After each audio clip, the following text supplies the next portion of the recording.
Ал дауыссыз дыбыс қандай түспен белгіленеді? Көп түспен белгіленеді екен, иә? Буын дегеніміз не? Байнан қалып кеттім. Ал буын дегеніміз не? Буын. Буын дегеніміз не? Айтпаймыз. Буын дегеніміз не? Арсен, буын дегеніміз не? Сонша буын болады. Тамаша, жарайсың, иә? Мансұр. Доп сөзін буынға бөле қойшы. Доп, бір буын. Неге біреу оқып қалды? Оның ішінде бір дауысты дыбыс. Ой, тамаша, жарайсың.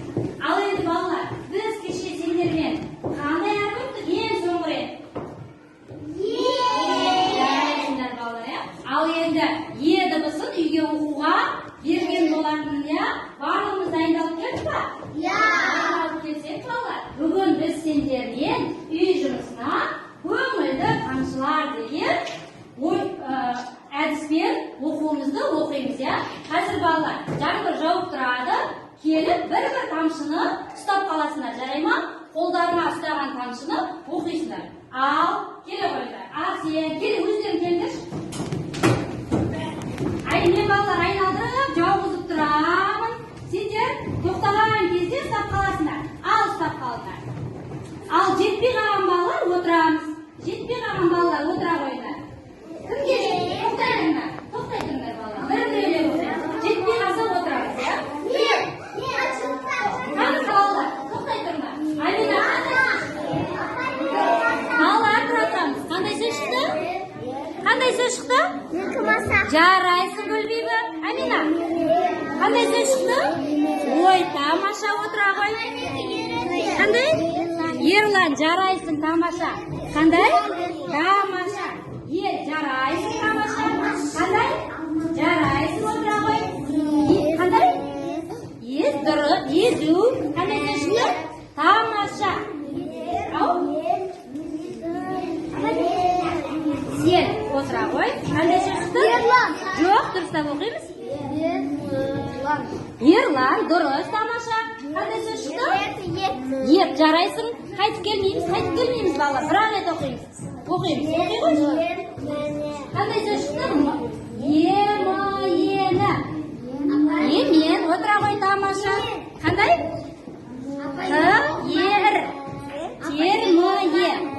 Терме, отыра ғой, тамаша. Қандай сөз шықты? Жоқ, оқимыз. Тер.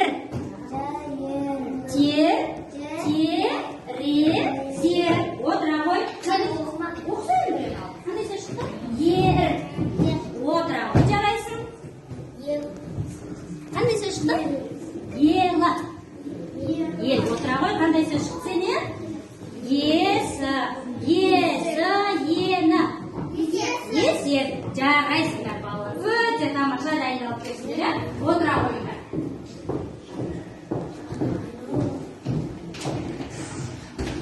Ал балалар, үй жұмысына өте жақсы дайындалып келсіңдер, қолымызды қоямыз балалар. Барлығымыз қолымызды қойып, жаңа сағатқа назар аударайық. Барлығымыз балалар. Мына жаққа теледидарға қараймыз. Тыныш отырамыз балалар, иә? Дауысын шығаруға болмайды.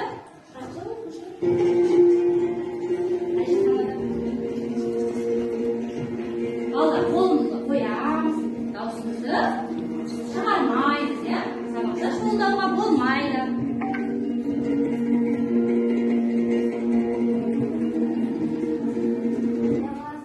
Ал балалар, құлағымызға не естілді? Күй. Дұрыс айтасыңдар. Ал балалар, күйді қандай аспаппен орындаймыз? Домбыра. Дұрыс айтасыңдар балалар, иә? Барлық балалар. Қазақтың ұлттық аспабы. Ой, тамаша. Балалар, домбыра екі ішекті қазақтың ұлттық аспабы екен балалар, иә? Домбыра. Ал келесі. Балалар, мен сендерге жұмбақ жасырамын. Барлығымыз мұқият тыңдаймыз, иә? Бала біткен соғады. Жеңіл шарды домалақ. Ұрсаң ұшып жоғары.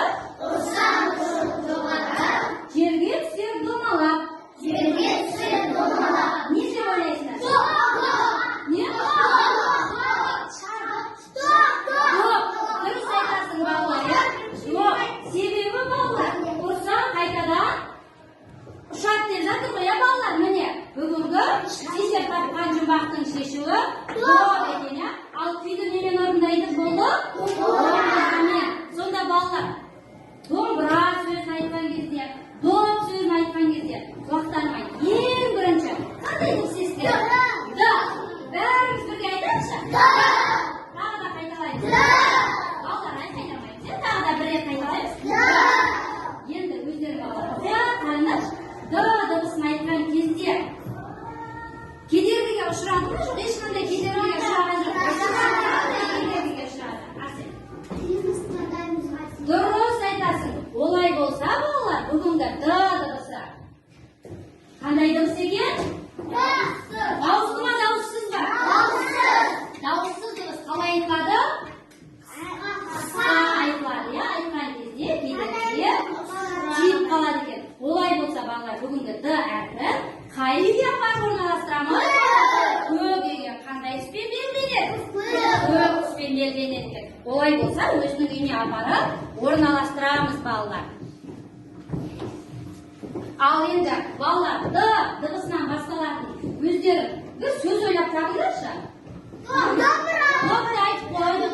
Қандай? Дария. Тағы да. Допты айтып қойдық. Қошамай. Тағы да. Да. Қандай? Дана. Буынға бөлеміз. Дана. Қанша буын бар екен? Екі. Не керекке бөлмейді? Тамаша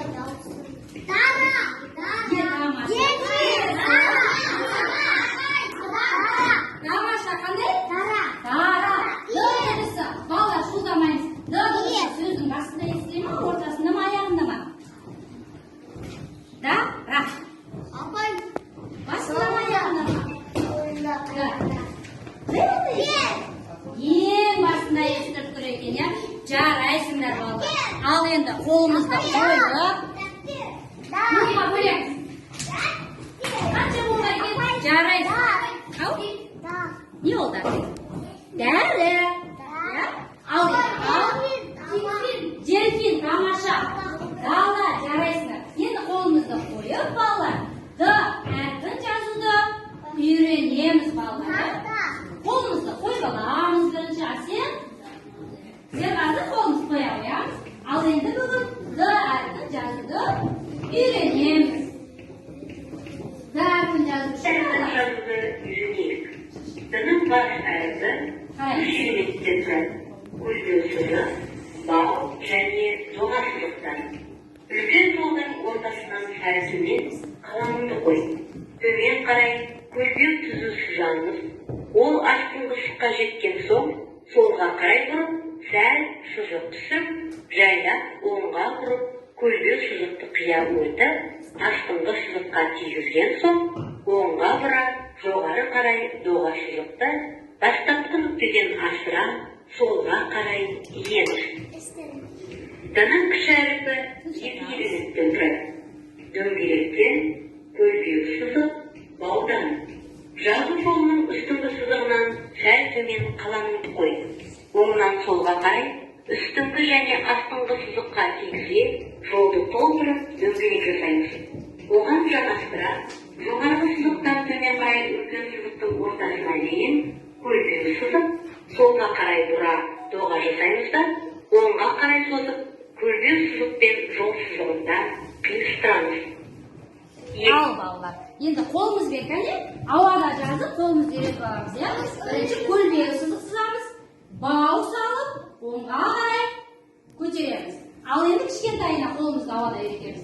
Сызықтың ішіне дөңгелек салып, бау саламыз балалар. Қолымыз дайын ба? Дайын. Олай болса, әрі қарай д әрпін жазып үйренеміз. Ручкамызды әдемі жазған ручкамызды дайындап аламыз балалар. Фатима, Алихан, Жайна, Дулат, Асет,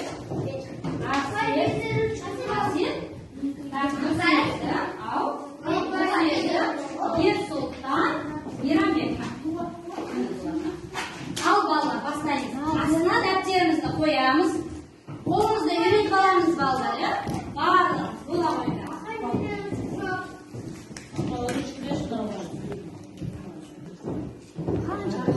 Кімде жоқ?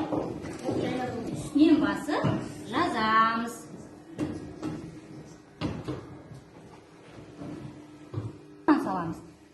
доғадан бастауға болмайды балалар, иә? Рет салу керек.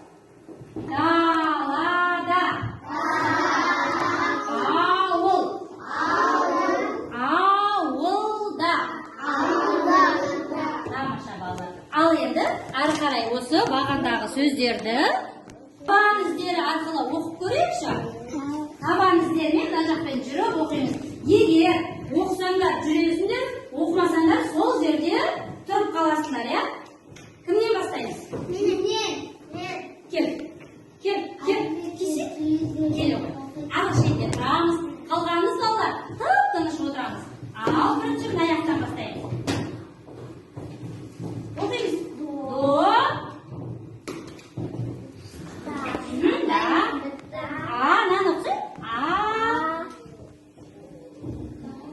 Дұрыс, келесі.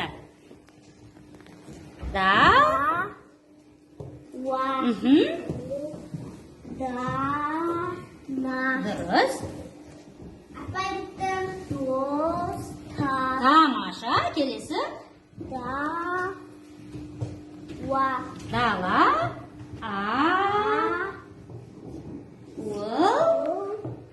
Тамаша балалар. Табан іздерімен керемет жүріп өтті, иә? Келе ғой, отыра ғой. Тез келе қойыңдар. Ал кеттік. Мына аяқтан бастаймыз ғой бірінші.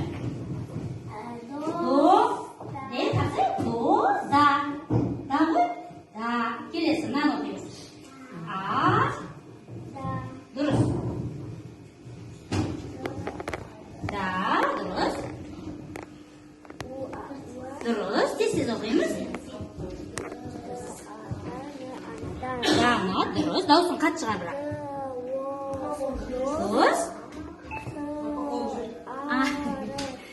Достар, мынаны оқимыз.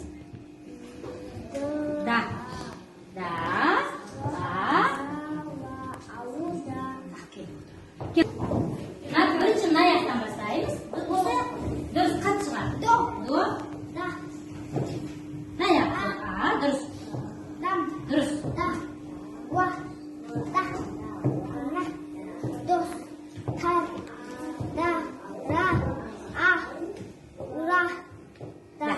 Молодец, табан іздерін аяқтан бастаймыз, иә? До ғой. Қазір до. Мынаны оқысайық. Дұрыс, енді мынаған аны қоямыз. Мынаны оқы. Адам, дұрыс. Енді мынаны оқимыз. Мына аяқты суреттей қалса, қайсы сен аяғына ұқсап тұр соны? Мынау ше, оқшы, өтірік оқыма. Мынау не? Мынаны оқысайық.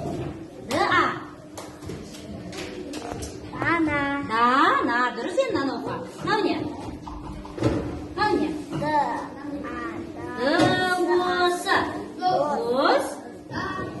Достар, отырамыз. Енді балалар келесі, дана адам. Тыңдаймыз балалар. Мен артымнан қайталамай қойыңдар, жарай ма? Тек қана тыңдаймыз. Олар қолымызды орнына қояйықшы тездерді. Ары қарай балалар. Дара алтыда, ол қалада. Қайталамай қойыңдар, иә? Ал атасы ауылда. Дара ауылда демалады. Атасы дана адам. Балалар, біз бұл дана адамды туындап оқуымыз керек екен, иә? Кім оқымады? Әділет оқымады ма? Келе ғой. Кел. Тыныш отырамыз балалар, мұқият тыңдаймыз. Ал. Осы жерде тұрып оқи берші. Адам.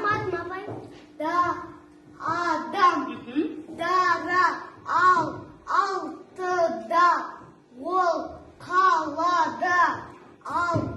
Атасы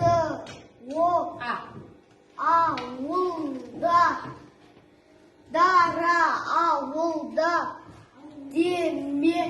Дара ауылда. Демалды. Атасы да. Сәл бер тұр, тегізуге болмайды еш бала.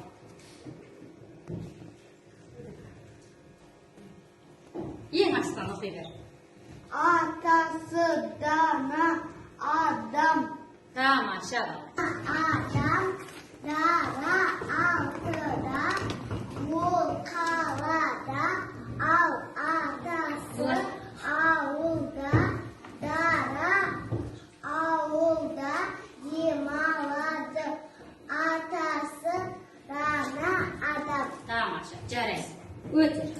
тамаша. Балалар болдыңдар ма? Болсаңдар енді балалар әрі қарай сендерге балалар қазір адасып кеткен әріптерде санның ретіне қарай дұрыс сөзді табуымыз керек. Барлығымыз тақтаға қараймыз. Мына жерде балалар осыған ұқсас ойындарды біз сыныпта ойнаған болатынбыз, иә? Көріңдерші тура сөйтіп оқып. Әріптің санның ретімен оқимыз балалар. Әріптер адасқан. Айтпаңдар. Әркім өзі оқысын. Бірінші бір оқымай. Бірінші бірді оқисыңдар ғой? 2, 3, 4. Айтпа, өздерің табыңдар. Жоқ, көп оқырсыңдар. Бірінші, оны бір дегенді оқисыңдар. Одан кейін екі. Апай қыр. Жоқ.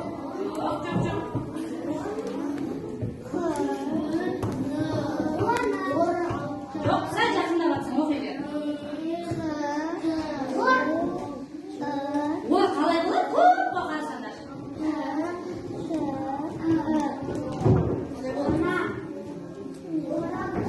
Оқимыз. Арсен, оқимыз. Орын емес. Тамаша, жайларды ұстапты. Балалар, қандай сөз шықты? Қандай сөз шықты? Орындық. Балалар, мен сендерге айттым ғой, адасып кеткен әріптерді санның ретімен оқысаңдар, бізге дұрыс сөз шығады, иә? Қандай сөз шықты? Айталайықшы. Орындық. Ал енді балалар, кітапта бізге тапсырмада осы орындық сөзі дыбыстық талдау жаса деген, иә? Дыбыстық талдау балалар, дауысты дыбыстың астын.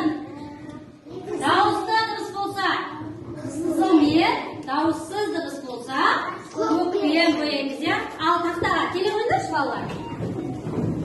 Бәрі емес келе. Қызыл астынан бояп шығып, тұстан тақтаға астынан бояп кетеді. Қалғанымыз балалар қарап отырамыз. Оғысын астын бояймыз.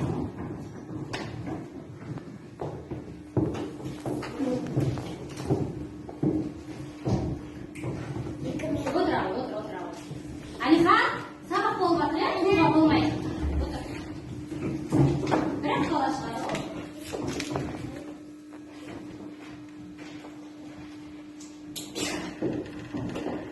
Тез бояймыз, иә?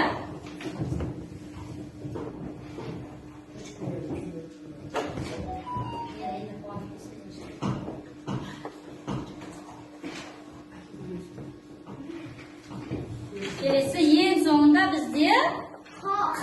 Қандай дыбыс? Дауыссыз. Ал енді балалар көрейікші, дұрыс па? Буынға бөле қойшы, орындық деген. Буынға бөл. Неше буын? 3. Енді осы жерден 3 дауысты дыбысты. Мынау деп көрсетші қана.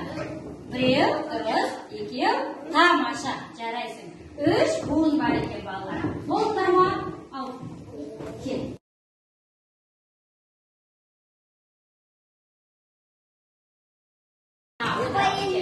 Кел. Nereye gider? Nan diyeceğiz. Nan diyeceğiz. Tez yazamız ya. Na. Bir. Bağlar cinalım siz. Yedi.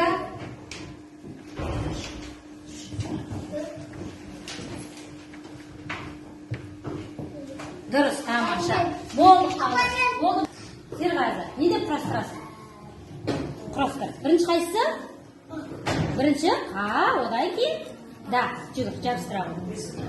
Келесі. Не дейміз? Құрастырамыз балалар жылдам. Бірінші Да, дұрыс, одан кейін Ла.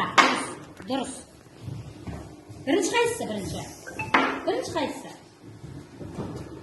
Бірінші қайсысын жабыстырамыз? Бірінші даны жабыстырамыз, екінші наны жабыстырамыз. Бірінші даны жабыстырамыз, одан кейін дала, қада, дұрыс, келесі мәға жабыстырамыз, келе ғой мәға. Не жерге жабыстырамыз, е? Ой, тамаша. Бірінші, әкеле ғой, мына жаққа жабыстырамыз, е? Мына жерге. Балалар мына жерге қасына дайындап қойды ғой. Отырамыз, кел. Ал енді балалар, шыққан сөздерімізді оқиықшы қаны. Бәріміз бірге оқайықшы. Да. Келесі. Да. Дұрыс, келесі. Да. Дұрыс, келесі.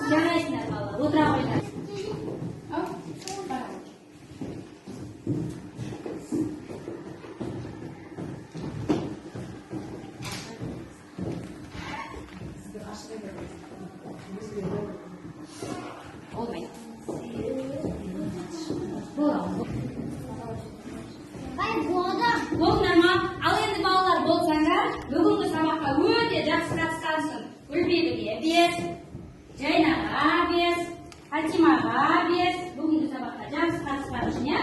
Мансұрге 5, Әлинұрға, Әдетке 5, Қарақатқа 5, Серғазыға 5, Аминаға 5, Қарқып. Болсаңдар балдар қолдарыңды қойыңдар. Әрі қарай екеу болып. Енді балалар қане қолымызды қояйықшы. Балалар, бүгін қандай әріп үйрендік? Қандай дыбыс үйрендік? Байқалайықшы. Қандай дыбыс? Дауыссыз, тамаша балалар. Енді балалар, бүгін сендер Д әрпін жаза аламын, оқи аламын, үйрендім дегендер, бүгінгі сабақ ұнады дегендер қызыл алма жабыстырасыңдар. Ал Д жаза алмаймын дегендер сары жабыстырыңдар. Жабыстыра қойыңдаршы. Мына жаққа талға жабыстырамыз. Қасында магниті бар. Тек жаза алсаңдар ғана жабыстырамыз балалар. Асықпаймыз. Жарай, тамаша. Уже ерсің шәпсем. Жарай, кел. Бітіргендер кетеміз, бара ғой. Тыныш. Мен жабыстырамын.